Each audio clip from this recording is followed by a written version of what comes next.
Welcome back to our channel. Make sure you like, subscribe, comment, and turn on the notification bell so you get posted every time we drop a new video. Today we're going to be reviewing the book Friday Barnes Under Suspicion. This is the second book out of the 4th series. In our last video, we did the first book, Friday Barnes Go Detective. Make sure you go check that out. So in the beginning, Friday and Melanie are celebrating with pie in the dining hall from solving their last mystery in the last book when Officer Crawley comes and takes Friday away. At the station, the police and Friday wait for Uncle Bernie to arrive.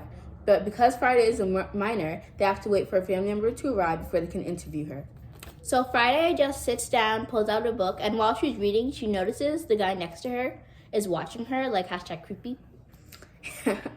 And she asks him what he's in there for, and he says that he's in there for stealing a ruby bracelet, but the thing is, he didn't do it.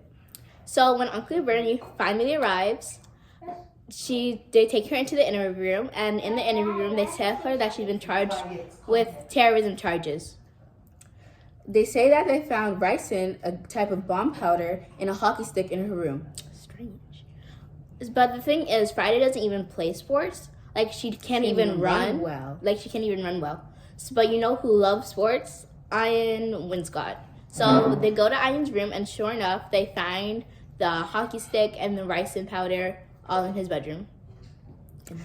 After she was released from the police's clutches, she helps Malcolm, the guy from earlier, clear his name. They go back to the original spot where the bracelet was stolen and find it in the bushes near that spot. Turns out, some bluebirds took it to build their nest. Friday is always bringing clues out of nowhere. Like, from just seeing a picture of the bracelet, she knew that where it was and how it got there. But like we said in the last book, she was always a neglected child, so she always loved to read, and she just got like super smart. Super smart, big brain. Big brain energy. Okay, so in the middle, after Friday returns, she's in the library reading when a boy comes in yelling, "Oh, Chen has been kidnapped! Chen has been kidnapped!" Friday's alarmed, but the other staff and teachers just sit there, like roll their eyes and not really pay attention. Friday is confused, like, why is no one doing anything? This boy has been kidnapped. Like, he needs what? to be saved. So she asks Melanie, and Melanie's like, "Oh, don't worry about it. Chen fakes his own kidnapping like 5 times a year. So you like go into town and watch a movie or something. Or like go to the circus." And later, as Friday's heading to her dorm, she gets called to the headmaster's office. The boy that said Chen was kidnapped, his name is Ron, by the way. So Ron was going on and on like, "Oh, this isn't like the other times. Like, usually Chen leaves a note saying that he's just going into town. But this time he didn't leave a note. And this time it's different." And this is when the headmaster starts to take him seriously. And then Friday interrupts saying, "Oh, do you want me to investigate?" And of course the headmaster, he like whips his head around. He's like, What did I tell you about investigating? What did I tell you about investigating?" But then he's like, well, the school's image. Right, the school's image is already in the gutter. So he's like, "Okay, you're on case of Chen's kidnap." So she starts her investigation in Chen's room. And at first she finds nothing, like she's clueless. Then she looks out the window because if Chen is going to escape, it's probably going to be through the window. And she looks up and she finds a splash of blood and Chen's black hair. So she assumes that he's been pushed or fell out the window. So she goes down, she leaves like the building and goes to like the field, and she sees Chen lying there unconscious.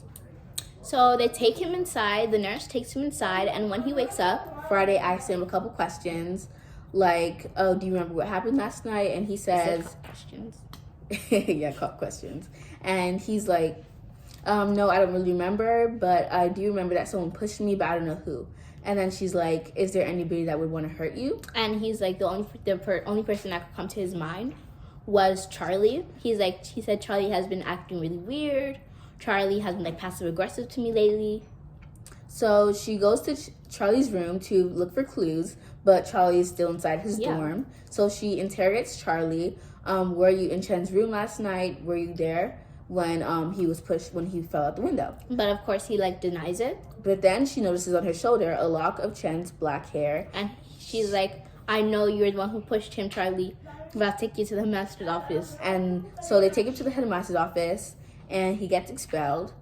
But then he's like, wait, it couldn't have been me. It couldn't have been me because I wasn't even here last night. So then her investigation kind of like hits a dud when she hears Jenny and Maria talking about how Alex, this boy named Alex, was really mad at Chen because the school has like a no phone policy, like no electronics, no computers, tablets, anything like that. You're not even allowed to have a radio. You can't contact your family, anything.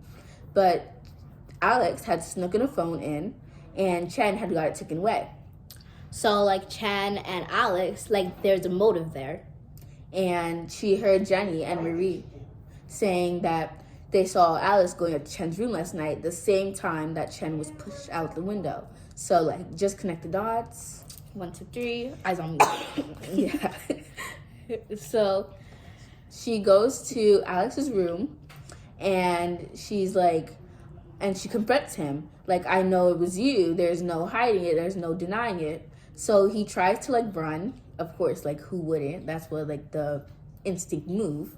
So he tries to run. He tries to be like, no, you see, but I had for a good reason for it. But in the end, well, not the end, but like in the conclusion of the case, he gets caught, and they take him to the headmaster's office where he gets expelled. To be honest, if I was Alex, I really would have come up with something better. Like, oh, it could have been me. I at least come up with an alibi and a friend to support the alibi. Like, don't just go straight for the run. Right. Like, that's the like ulterior motive. Like, that's what every criminal does. And that really just proves that you're guilty. Be original. Innocent people don't run.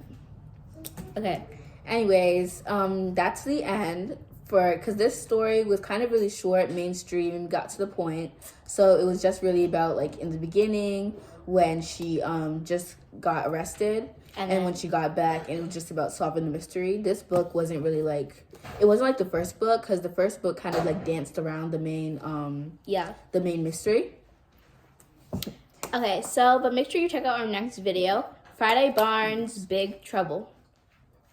All right, bye. Don't forget to like, subscribe, turn on the notification bell. But the thing is, I personally, like, in the book, I don't think that even happened, though, when Chen fell out the window.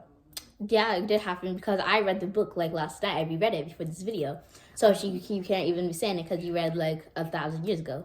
Yeah, but let's just agree to disagree. You guys read the book. On your own. Yeah, tell us what you think in the comments below. And bye. Bye. Make sure to like,